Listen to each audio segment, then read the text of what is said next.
Ang mabuting balita ng Panginoon ayon kay San Mateo. Papuri sa iyo, Panginoon.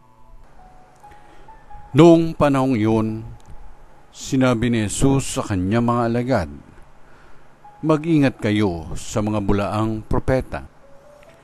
Nagsisilapit sila sa inyo na animoy tupa, ngunit ang totoo'y mababangis na asong gubat.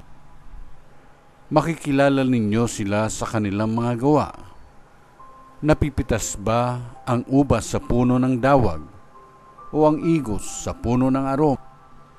Nagbubunga ng mabuti ang bawat mabuting punong kahoy, subalit nagbubunga ng masama ang punong kahoy.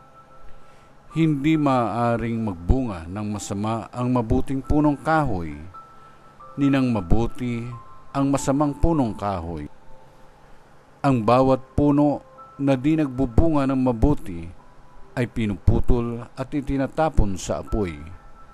Kaya nga, makikilala ninyo sa kanilang mga gawa ang mga bulaang propeta." Ang mabuting balita ng Panginoon. Pinupuri ka namin, Panginoong Hesukristo.